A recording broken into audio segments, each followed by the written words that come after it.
This month, we're asking for your support for our premium programs via The Escapist Plus and YouTube memberships.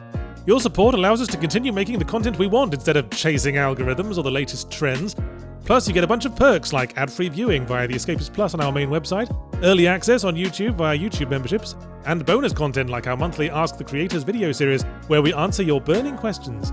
Thanks in advance for your continued support. Guilt, bat eyelashes, etc.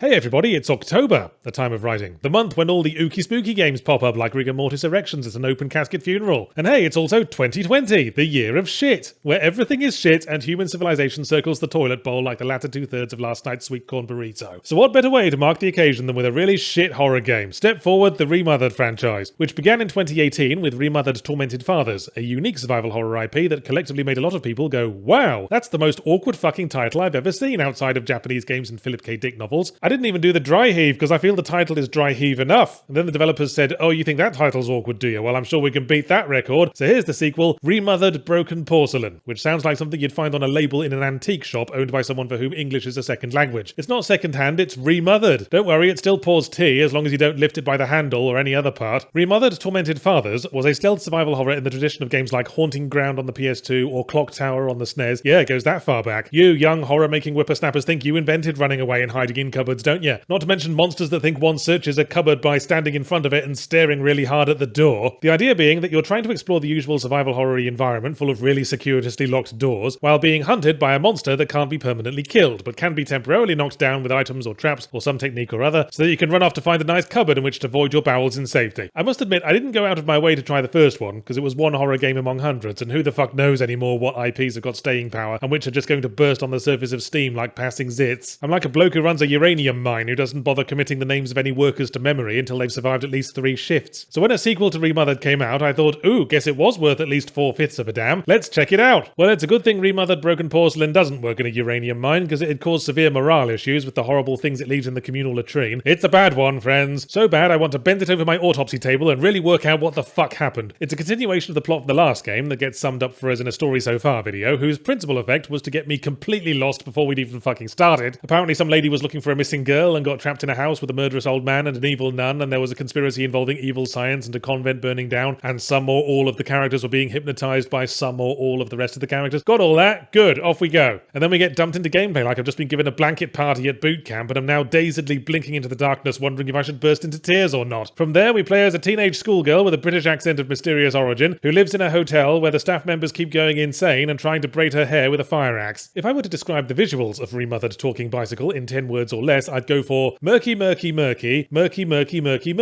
contextual button prompt. Most of the action takes place in murky corridors, each containing at least one chest of drawers, which are the natural habitat of the contextual button prompt. Press 1 to open a drawer, and then do a little limbo dance with the camera to see if there's a contextual button prompt over one of the nondescript murky objects inside, while trying not to press the contextual button prompt that opens the other drawers. But don't worry too much about that, because your inventory will be full after about 2 rooms. You'll know because every new item you pick up causes something to slide out of your trouser leg like an inadequately pinched turd. At that point, you'll be ready to take on whatever monster is currently stalking the halls, repeating the same 3 lines of dialogue, and who tend to instantly spot you regardless of what you think you're crouched behind. Pro tip, stick to just distracting them with noisy objects, because throwing a bottle at their head stuns them about as much as an insincere marriage proposal. You can also use ropes to stop them coming through doors, but the one time I tried that, it also prevented me from going through the door, and I had to reload a save, although not before declaring a moral victory. But you might as well not bother with items, because you can run away easily enough, and even if they catch you, there's a good chance they just want to shove you about, like bullies trying to push you into the opposite gender bathroom, until your health runs out and they shove a dessert fork up your nose. Actually, the most reliable strategy is to wait for their AI to fuck up. One time I saw the chasey monster just standing there in the middle of the murky corridor. They ignored all my distraction objects, so I just awkwardly tried to squeeze past them, thinking, this is either a bug or there's a very cunning jump scare coming up. Spoiler alert, it was the first one. As if Remothered Trombone Pederast could ever successfully be scary. All impact the chasey monsters could have is lost when you've run away from them and hid in the same cupboard 5 times, because you still don't know what the fuck you're supposed to do. And it's even odds whether you just haven't figured it out yet, or or if the game's bugged out again. I probably gave remothered Solipsist hairdryer more time than it deserved. I made it all the way through about 9 confusing plot developments to a puzzle where I was supposed to open a voice-activated safe. Now, I could hear one of the villains talking to his sock puppets in a nearby room, and I had a tape recorder. I felt like I was ready to put all the pieces of this mind melter together, so I stood where the dialogue was loudest and pressed the use button, and my big-titted Jodie Foster lookalike protagonist got out her sound recorder and sort of waved it a bit like she was using it to check for ghosts. So did that do it? I went back to the safe and I pressed use on it, and the lady said, "Bingo!" and then nothing happened. I gave up at that point. I'm not going to stand here being made to feel silly because you gave me a square peg and a square hole and then stretched cling film around the latter, remothered audacious wallpaper. I took enough of that bullshit from 90s adventure games. Could the game be saved if they patch out the bugs, Yart? Well, the design's bad and the story's a mess, so that's like asking if I could suck a turd up through a drinking straw if it was mixed with water first. Possibly, but on the whole, I'd rather just find a different juice box.